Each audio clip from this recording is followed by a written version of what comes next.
नमस्कार विद्यार्थी मित्रों, धोरण 12 अर्थशास्त्र प्रकरण नंबर 1 अर्थशास्त्रमा आलेख। આપણે અગાઉના બે લેક્ચરોની અંદર આકૃતિ એટલે શું, આલેખ એટલે શું, આકૃતિના જુદા જુદા પ્રકારોની આપણે વાત કરી મિત્રો। હવે આપણે એમાં થોડા આગળ વધીએ છીએ। અગાઉના લેક્ચરની અંદર છેલ્લે આપણે જે આકૃતિનો પ્રથમ પ્રકાર હતો એમાં સમય આધારિત રેખા આકૃતિ, તમને ઉદાહરણ સાથે સમજૂતી પણ આપણે આપેલી કે રેખા આકૃતિ કેવી રીતે તૈયાર કરવામાં આવે છે। ગ્રાફનો આપણે ઉપયોગ કરીશું, રફ કામમાં પોતાના ઘરે પ્રેક્ટિસ માટે આપણે ઉપયોગ કરી શકીએ, પણ બોર્ડની પરીક્ષાની અંદર રેખા આકૃતિ આલેખમાં જ આપણે દોરવાનું થાય, ગ્રાફમાં જ આપણે દોરવાનું થાય, એટલી બાબતો આપણે અગાઉના લેક્ચરમાં એ ચર્ચામાં લઈ લીધેલી છે। હવે ત્યાર પછીનો આપણો બીજો પ્રકાર આવે છે વિદ્યાર્થી મિત્રો, એ સ્તંભ આકૃતિ। હવે આ સ્તંભ આકૃતિની અંદર સામાન્ય રીતે જે કોઈ બાબતો આપેલી હોય એ બાબતોની સમજૂતી માટે આ વિવિધ પ્રકારના એ સ્તંભ તૈયાર કરવામાં આવે છે, અને એ સ્તંભના આધારે આપણે કોઈ પણ બાબતની સરખામણી કરવી હોય, ચલક્ષણની સરખામણી કરવી હોય તો પણ આપણે એની સરખામણી કરી શકીએ છીએ। તો અહીંયા આપણે સ્તંભ આકૃતિના એ વિવિધ પ્રકારોની આપણે વાત કરીએ છીએ, પણ અહીંયા જાણીએ છીએ કે કોઈ એક ચલના મૂલ્યની વિવિધ વિભાગો વચ્ચેની એ જે વહેંચણી દર્શાવવામાં આવે, એટલે સ્તંભ આકૃતિ ક્યારે દોરવામાં આવે તો કોઈ એક ચલના મૂલ્યની વિવિધ વિભાગો વચ્ચેની જે વહેંચણી છે એ વહેંચણી દર્શાવવા માટે આ સ્તંભ આકૃતિનો ઉપયોગ કરવામાં આવે છે। હવે આ સ્તંભ આકૃતિની આપણે વાત કર્યા પછી એને કયા કયા પ્રકારો પડે છે, તો સ્તંભ આકૃતિના ત્રણ પ્રકારો આપણે અભ્યાસમાં લઈશું। નંબર 1 સાદી સ્તંભ આકૃતિ, નંબર 2 પાંચપાસની સ્તંભ આકૃતિ, અને નંબર 3 દ્વિભાજિત સ્તંભ આકૃતિ એ તરીકે ઓળખવામાં આવે। જો કોમર્સ વાળા વિદ્યાર્થી મિત્રો આકૃતિના પ્રકારોની વાત કરીએ અને એમાં પણ જ્યારે સ્તંભ આકૃતિની વાત આપણે કરી 11મા ધોરણમાં સ્ટેટિસ્ટિક્સ જે વિદ્યાર્થી મિત્રો ભણેલા છે એ નંબર 4 એક ચોથો પ્રકાર પણ આપણે અભ્યાસમાં લીધેલો હતો, અને એ હતો ટકાવારી વિભાજિત સ્તંભ આકૃતિ। પણ આપણા 12મા ધોરણના અર્થશાસ્ત્રના વિષયની અંદર એનો ઉલ્લેખ નથી, એટલે આપણે એને ચર્ચામાં લેતા નથી। માત્ર 3 પ્રકારો આપેલા છે અને એની જ આપણે સમજૂતી મેળવવાની થશે। સાદી સ્તંભ આકૃતિ, બીજા નંબરનું છે પાંચપાસની સ્તંભ આકૃતિ, અને નંબર 3 છે વિભાજિત સ્તંભ આકૃતિ તરીકે એ ઓળખવામાં આવે છે। હવે એમાં પણ આપણે પહેલા પ્રકારની વાત કરી રહ્યા છીએ વિદ્યાર્થી મિત્રો, સાદી સ્તંભ આકૃતિ પરીક્ષા એટલે કે બોર્ડની પરીક્ષામાં પણ આ પ્રકારનો પ્રશ્ન તમને મળે તો આપણે એની આકૃતિ કેવી રીતે તૈયાર કરીશું, આલેખ કેવી રીતે તૈયાર કરીશું એ સમજી લો। તો સાદી સ્તંભ આકૃતિ કયા કારણસર દોરવામાં આવે અથવા તો શા માટે દોરવામાં આવે, તો પ્રદેશો અથવા તો સમયગાળાને જે ચલના મૂલ્યની સરખામણી કરવા માટે, એટલે વિવિધ પ્રકારના પ્રદેશો અને એના સમયગાળાનું જે કોઈ ચલ મૂલ્ય આપેલું હોય તો એની સરખામણી કરવા માટે આ પ્રકારની એ સ્તંભ આકૃતિ એ તૈયાર કરવામાં આવે છે।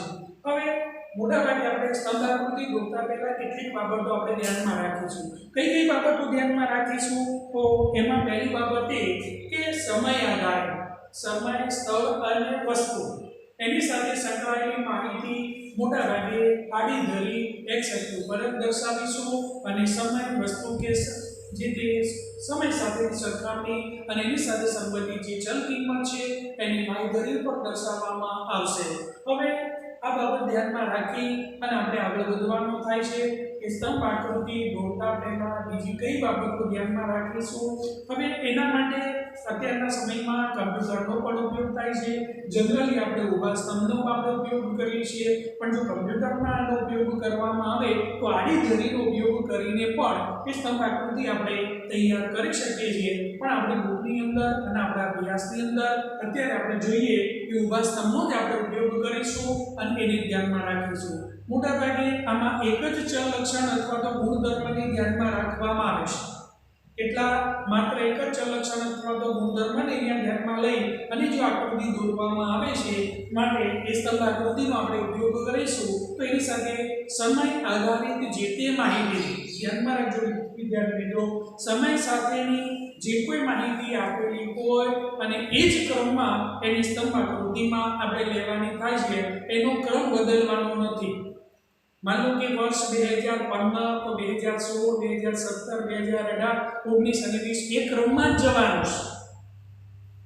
આ બરોબર ધ્યાનમાં રાખજો। એને આપણે પહેલા 2020 લઈએ પછી 18 લઈએ પછી 16 લઈએ 17 એવું નથી કરવાનું। 2015 16 17 18 19 ને 20 એ ક્રમમાં જ જવાનું થાય। માસવાર માહિતી આપેલી હોય તો જાન્યુઆરી ફેબ્રુઆરી માર્ચ એપ્રિલ મે એ રીતે ક્રમમાં જ જવાનું થાય। એને આડાવડા ભાગમાં ગોઠવવાની નથી। પણ માન લો કે કોઈ વસ્તુ અથવા તો સ્થળ સાથેની માહિતી આપી હોય તો એને ચડતા કે ઉતરતા ક્રમમાં તમે ગોઠવશો તો એ વાંધો નથી। वस्तु के स्थल સાથેની માહિતીની ચડતા કે ઉતરતા એટલે માની લો કે સૌથી વધારે માહિતી પહેલા લખીએ એનાથી ઓછી ઉતરતા ક્રમમાં એ તમે જશો તો એ વાંધો નથી। ચડતા ક્રમમાં એટલે પહેલા નાની માહિતી લો પછી મોટી આ પ્રમાણે જશો તો વાંધો નથી। પણ સમય આધારિત માહિતીને સમયના ક્રમમાં જ લખવાનું થાય છે એ આપણે ધ્યાનમાં રાખવું। અને બીજી વાત જે તે સ્તંભની ઊંચાઈ અને પહોળાઈ મોટાભાગે દરેકમાં એનું પ્રમાણમાં આપણે જાળવી રાખીશું। આ પણ તમારે ધ્યાનમાં રાખવું। એક સ્તંભની પહોળાઈ થોડી હોય બીજાની એનાથી મોટી હોય પછી જગ્યા મળે તો એનાથી મોટી થાય એવું વિદ્યાર્થી મિત્રો આપણે કરવાનું નથી। ભલે ને તે જગ્યા આપણે બાજુમાં પડી રહેતી હોય આપણું જે પ્રમાણમાં છે એ પ્રમાણમાં આપણે જ આપણે ઓળખી રહીશું અને એ રીતે જ આપણે આગળ વધવાનું થાય છે। માની લો કે આપણે 1 સેન્ટીમીટરની પ્રમાણમાં આપણે જો પહોળાઈનું તો 1 સેન્ટીમીટર બીજા સ્તંભનું પણ 1 સેન્ટીમીટર ત્રીજા સ્તંભની પણ પહોળાઈ 1 સેન્ટીમીટર જ આપણે ધ્યાનમાં રાખીશું। એમાં કોઈ ફેરફાર ના થાય। પહેલામાં 1 સેન્ટીમીટર રાખો બીજામાં 2 સેન્ટીમીટર રાખો ત્રીજામાં 3 સેન્ટીમીટર। આ યોગ્ય આકૃતિ નથી વિદ્યાર્થી મિત્રો। પરીક્ષામાં આકૃતિ ખોટી બની શકે। એટલે સ્તંભ દોરતી વખતે 1 સેન્ટીમીટરની આપણે પહોળાઈનું માપ લીધું હોય તો બધામાં એને જ આપણે ધ્યાનમાં રાખીશું। તો આ પણ ધ્યાનમાં લઈશું। એટલે પહોળાઈ અને ઊંચાઈ એ પ્રમાણમાં જે આપેલું છે એને જાળવી રાખી અને પછી આપણે આગળ વધવાનું થાય છે। એટલે આ ભૂલ ન થાય ધ્યાનમાં રાખજો। બીજી વાત કે જે કોઈ બાબત સાથે સંકળાયેલી વિગત હોય અહીંયા તો આપણે પહેલા સાદી સ્તંભ આકૃતિની આપણે વાતો કરી રહ્યા છીએ એટલે તમારે અહીંયા પ્રમાણમાં લખવું હોય આપણે બુકની અંદર નથી આપેલું। સ્ટેટિસ્ટિકની અંદર કમ્પલસરીલી તમારે પ્રમાણમાં આપવું જ પડે। અગાઉની આપણે રેખાકૃતિમાં પણ તમને પ્રમાણમાં x ધરી જે આપેલી છે yx ધરી આપેલી છે એનું 1 સેન્ટીમીટરનું આપણે પ્રમાણમાં તમને આપેલું હતું એ પણ તમને શીખવાડ્યું। ન લખો તો ચાલશે। અહીંયા મોટા ભાગે આપણે પણ એનું પ્રમાણમાં જાળવી રાખીશું। એમાં કોઈ ફેરફાર કરીશું નહીં। 1 સેન્ટીમીટર બરાબર 1 માસ લખેલું હોય તો એક જ માસ આવે બીજામાં બીજો માસ આવશે ત્રીજા સેન્ટીમીટરમાં ત્રીજો આવે એવી રીતે આપણે આગળ વધવાનું થશે। એટલે ભૂલ ન થાય એ આપણે ધ્યાનમાં રાખીશું। હવે સાદી સ્તંભ આકૃતિ કેવી રીતે તૈયાર કરી શકાય એના સંદર્ભમાં આપણે એક ઉદાહરણ લઈએ છીએ અને એ તમને સમજાવીએ છીએ કે આપણે સ્તંભ આકૃતિ કેવી રીતે તૈયાર કરી શકીએ। તમારી જોડે જે બુક છે અને બુકમાં જે ઉદાહરણ આપ્યું છે એનો જ આપણે ઉપયોગ કરીએ છીએ। એટલે તમને અભ્યાસ કરવો હોય તો પણ સરળતાથી તમે અભ્યાસ કરી શકો। તો કોઈ એક દુકાનમાં વિવિધ માસ એમાં બે જુદી માસ જોડે આપેલા છે પણ અહીંયા મેં ક્રમશઃ એક માસ જ લીધેલો છે એટલે તમને થોડોક અભ્યાસમાં ખ્યાલ આવે। અહીંયા 6 માસમાં દુકાનમાં ચોકલેટ બોક્સનું કેટલું વેચાણ થયું છે એને સંદર્ભની વિગત આપેલી છે। તમે બુકની અંદર પણ જોઈ શકો છો। એનો અભ્યાસ કરીને પણ પોતાની રીતે કોઈ રફકામની અંદર અથવા તમારે જૂનો કોઈ ગ્રાફ પડેલો હોય તો એમાં પણ આ દોરી અને એનો તમે અભ્યાસ કરી શકો વિદ્યાર્થી મિત્રો।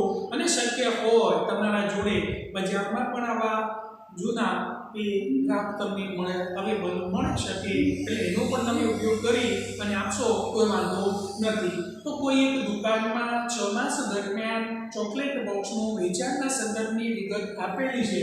અહીંયા બતાવે છે ઉદાહરણમાં કે જાન્યુઆરીમાં કેટલા બોક્સનું વેચાણ થયું 35 બોક્સનું, ફેબ્રુઆરીમાં 60 બોક્સનું, માર્ચમાં 65 બોક્સનું, એપ્રિલમાં 40 બોક્સનું, મેમાં 50 બોક્સનું અને જૂનમાં 30 બોક્સમાં એ ચોકલેટનું વેચાણ થયું છે. હવે અહીંયા માસ અથવા તો જેને સમય આધારિત માહિતી છે અને સમય આધારિત માહિતી હંમેશા x અક્ષ ઉપર જ આપણે બતાવીશું. તો અહીંયા તો પ્રમાણ માપ જો લેવું હોય તો પ્રમાણ માપ તમે લઈ શકશો.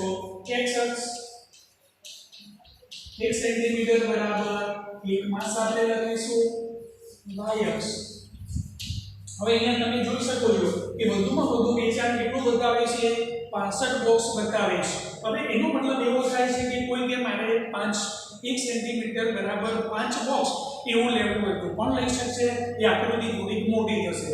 કોઈ કે ના મારે 1 સેન્ટીમીટર બરાબર 10 બોક્સ લેવા છે તો એનો ઉપયોગ કરીને પણ એ આકૃતિ તૈયાર કરી શકે છે. તો અહીંયા 1 સેન્ટીમીટર બરાબર y અક્ષ 1 સેન્ટીમીટર બરાબર 10 બોક્સ એવું આપણે લઈ લઈશું.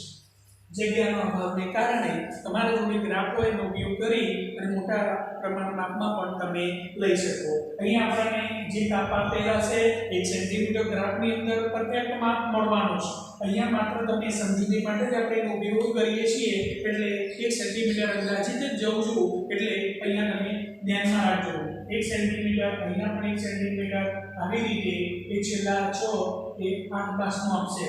અહીંયા સમય આધારિત સમય અથવા તો જેને માસ આપણે લખીશું. પહેલામાં જાન્યુઆરી, બીજામાં આવશે ફેબ્રુઆરી, માર્ચ, એપ્રિલ, મે અને જૂન. આમ 6 માસનું વેચાણ આપેલું છે.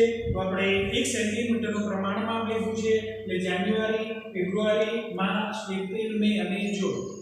જો વર્ષ આપેલા હોય 2015, 16, 17 તો 2015, 16, 17, 18 એવી રીતે તમે આ આકૃતિઓ બધી જ કાલ્પનિક આંકડાકીય માહિતીનો ઉપયોગ કરી અને બનાવેલી છે. એટલે આમાં આપણે કશું જ વિચારવાનું નહીં. કાલ્પનિક છે. તમે પણ આવી કાલ્પનિક આંકડાકીય માહિતી રજૂ કરી અને તમે આ સ્તંભ આકૃતિ તૈયાર કરી શકો છો અને એનો ઉપયોગ કરીને આપણે આગળ વધીશું. ચલો એક અક્ષ ઉપર કઈ માહિતી આવે ચલો ખબર પડી ગઈ વિદ્યાર્થી મિત્રો. તો અહીંયા સમય આધારિત માહિતી ક્રમમાં જ આપણે રાખીશું. અહીંયા જાન્યુઆરી પછી જૂન કે મે એવું લખવાનું નથી. ક્રમશઃ જ વર્ષમાં આપણે જઈશું. આ ભૂલ ન થાય ધ્યાનમાં રાખજો. ચલો એક અક્ષનું કામ પૂરું. હવે એની સાથે સંકળાયેલી જે ચલ માહિતી સંબંધિત જે માસ આપેલો છે એની સાથે સંકળાયેલી જે માહિતી છે એને આપણે y અક્ષ ઉપર આપીશું. અહીંયા આપણે લખીશું કે આ બોક્સનું વેચાણ. અહીંયા પણ આપણે 1 સેન્ટીમીટર પ્રમાણ માપમાં આપણે જઈએ છીએ. આપણું પ્રમાણ માપ લીધેલું છે 1 સેન્ટીમીટર બરાબર 10 બોક્સ. એટલે 20, 30, 40, 50, 60 અને છેવટે 70. બરોબર આવી રીતે એ ગયેલા છે અને એનો ઉપયોગ કરેલો છે. હવે અહીંયા પણ તમે જોઈ શકો છો. હવે સ્તંભ દોરતી વખતે બરોબર ધ્યાનમાં રાખજો કે આપણે સ્તંભ દોરીશું કઈ રીતે. અને એક વખતે સમજ પડશે એટલે આપોઆપ તમે એ બાબતને સારી રીતે સમજી શકશો. તો જાન્યુઆરી માસમાં કેટલા બોક્સનું વેચાણ થયું છે? 35 બોક્સનું વેચાણ થયું છે. એટલે જાન્યુઆરી માસ જ તમારે લેવાનો અને કેટલા બોક્સનું વેચાણ છે? 35. એટલે 35 કે આવે વિદ્યાર્થી મિત્રો 30 અને 40 ની વચ્ચે એ 35 બોક્સનું વેચાણ થશે.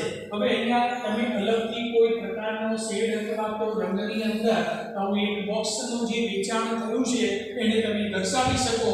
અહીંયા તમે આવી ગતિમાં આપવું હોય તો એ તમે આપી શકો છો.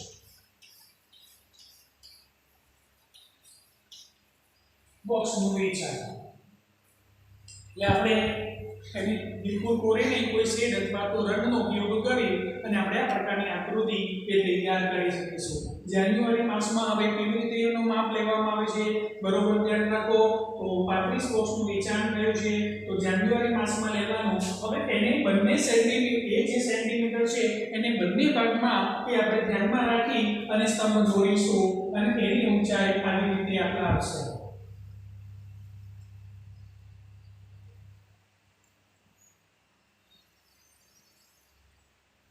બંનેના વચ્ચેનો આપણે ઉપયોગ કરીશું. આ બાજુ 2 સેન્ટીમીટર, આ બાજુ પણ 2 સેન્ટીમીટર. અહીંયા જેટલી જગ્યા છોડીશું એટલી જ ફરીથી અહીંયા એટલી જગ્યા છોડવામાં આવશે. એટલે બેડોળ આકૃતિ નહીં, સુડોળ આકૃતિ આપણે તૈયાર કરવાની છે. પેપર ચેકરના મનમાં એવું થવું જોઈએ કે વિદ્યાર્થી આ બાબતને સારી રીતે આકૃતિ દોરતી વખતે સમજેલો છે. એની ઊંચાઈ, પહોળાઈ આ બધી જ બાબતોને ધ્યાનમાં રાખીને આપણે આકૃતિ દોરવાની છે. ચલો, જાન્યુઆરી માસના 35 બોક્સનું વેચાણ થયું છે એની તમને સમજ પડી ગઈ. અહીંયા ધ્યાનમાં રાખજો 1 સેન્ટીમીટરનો આપણે ઉપયોગ કરેલો, એની બંને સાઈડમાં આપણે આકૃતિ તૈયાર કરી છે તો 35 એમ આવ્યો. હવે ફેબ્રુઆરી માસમાં કેટલા બોક્સનું વેચાણ થયું છે? 60 બોક્સનું વેચાણ થયું છે. તો આપણે જઈશું ફેબ્રુઆરી માસમાં અને અહીં 60 બોક્સનું વેચાણ છે. તો અહીંયા ધ્યાનમાં રાખજો, અહીંયા જગ્યા જેટલી છોડી છે એટલી જ અહીંયા આપણે જગ્યા છોડીશું.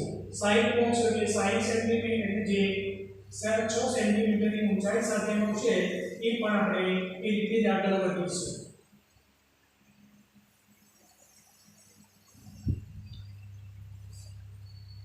બરોબર ધ્યાન રાખજો, અહીંયા જેટલી જગ્યા છોડી છે એટલી જ જગ્યા મેં અહીંયા છોડીશ. એટલે બરોબર ધ્યાનમાં રાખજો. કોઈને થાય કે જગ્યા વધારે છે તો આપણે જગ્યા વધારે છોડો ને, માર્જિન વધારે છોડવાનું નહીં. ઊંચાઈ અને પહોળાઈ બંને બાબતો ધ્યાનમાં રાખવાની છે. આ જે પહોળાઈ છે અને એની જાડાઈ છે એ બંને સરખી જ હોવી જોઈએ, એ બેડોળ ન દેખાય, ધ્યાનમાં રાખજો. ખબર પડી ગઈ? જાન્યુઆરી માસમાં તો અહીંયા આપણે લખવું હોય તો લખી શકાય 35 બોક્સનું વેચાણ થયું. ફેબ્રુઆરી માસમાં 60 બોક્સનું વેચાણ થયું છે તો આપણે 60 આપીશું. ચલો, ત્યાર પછી માર્ચમાં કેટલા બોક્સનું વેચાણ થયું છે? 65 બોક્સનું વેચાણ થયું છે. તો માર્ચમાં એ 65 બોક્સનું વેચાણ થયું છે તો 60 અને 70 ની વચ્ચે આવશે વિદ્યાર્થી મિત્રો.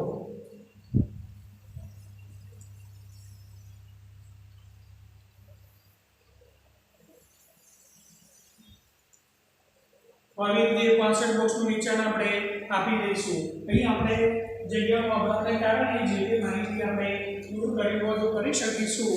હવે 65 બોક્સ એટલે અહીંયા આપણે 65 બોક્સ લખી શકીશું. ચલો, એપ્રિલમાં કેટલા બતાવે છે? 40 બોક્સનું બતાવે છે. એપ્રિલની અંદર 40 બોક્સ એટલે 30 અને આ 40 નું આપણે ધ્યાનમાં રાખીશું. એને તમારે ધ્યાનમાં રાખીને દોરવાનું થશે.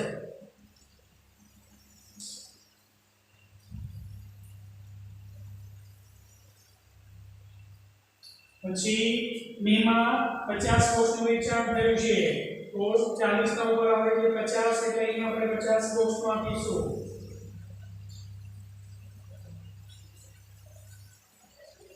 અને જૂનમાં 30 બોક્સનું વેચાણ છે, 20 ને 30 તો અહીંયા આપણે આપી દઈશું.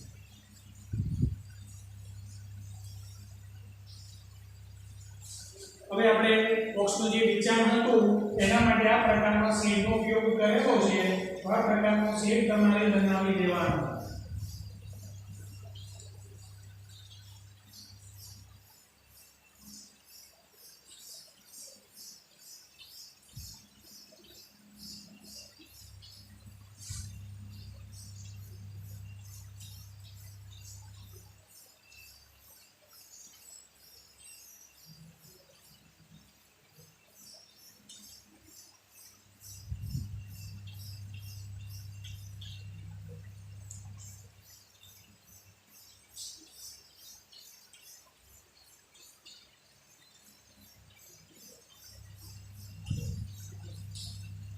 તો વિદ્યાર્થી મિત્રો, આકૃતિ આકર્ષક જ હોવી જોઈએ. જોનારને ખબર પડવી જોઈએ કે આપણે બધી જ બાબતો આકૃતિ દોરતી વખતે બધી જ બાબતોનું ધ્યાન રાખીને આપણે આકૃતિ તૈયાર કરી છે.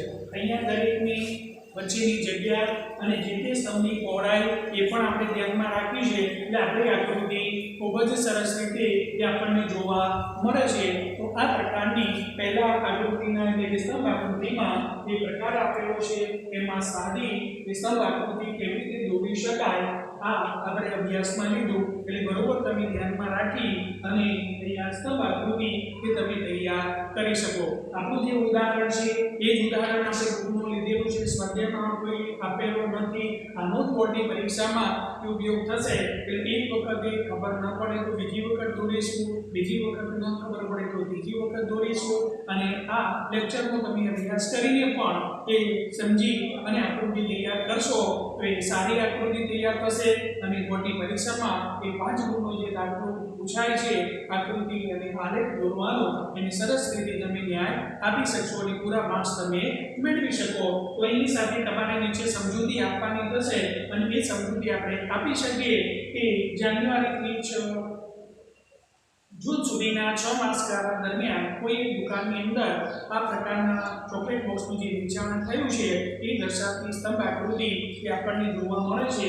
એ જેમ જેમ સમય જાય છે માર્ચની અંદર સૌથી વધારે એનું વેચાણ થાય છે, જ્યારે સૌથી ઓછું જૂન માસની અંદર એ ચોકલેટનું વેચાણ થાય છે. એ બાબત તમને સમજાવેલું છે. તો આવી રીતે આપણે સ્તંભ આકૃતિ અને એ પણ સારી સ્તંભ આકૃતિ તૈયાર કરી શકાય એના સંદર્ભની આપણે તમને વાત કરી. હવે આકૃતિના આપણે જે સ્તંભ આકૃતિ છે એનો આપણે બીજો પ્રકારનો અભ્યાસ લેવાનો થાય છે એ પાસેની જે સ્તંભ આકૃતિ તરીકે ઓળખવામાં આવે છે.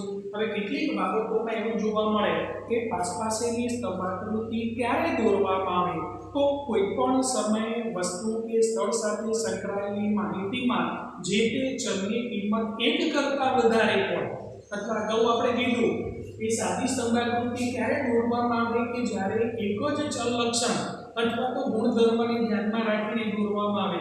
જ્યારે પાસેની સ્તંભ આકૃતિ 1 કરતાં વધારે એટલે 2 પણ હોઈ શકે અને 3 પણ ગુણ લક્ષણ અથવા તો ચલ લક્ષણો હોઈ શકે. તો એના માટે એ પાસેની એ સ્તંભ આકૃતિ દોરવામાં આવે. હવે તમને સમજાવી દઉં કે પાસેની સ્તંભ આકૃતિ ક્યારે દોરવામાં આવે.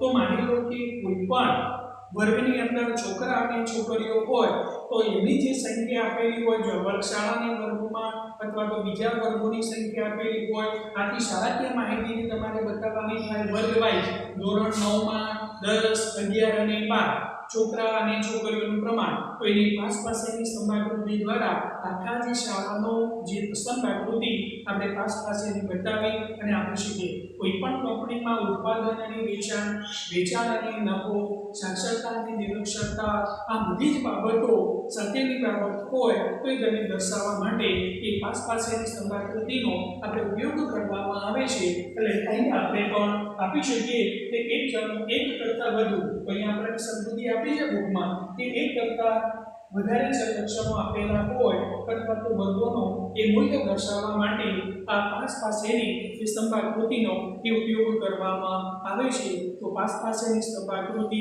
હવે કેવી રીતે દોરી શકાય તો ત્યાં તમને 1 કરતાં વધારે ચલ લક્ષણ અથવા તો ગુણ લક્ષણ આપેલા છે. અહીંયા તો માત્ર એક જ ચલ લક્ષણ અથવા તો ગુણ લક્ષણનો આપણે ઉપયોગ કર્યો, પણ એના કરતાં વધારે બીજું એક વધારાનું આપેલું છે. તો પાસેની કેવી રીતે દોરી શકાય એની પણ આપણે એ સમજૂતી મેળવવાની છે. તો એની સમજૂતી આપણે કેવી રીતે આપી શકાય એની હું તમને સમજૂતી આપું છું.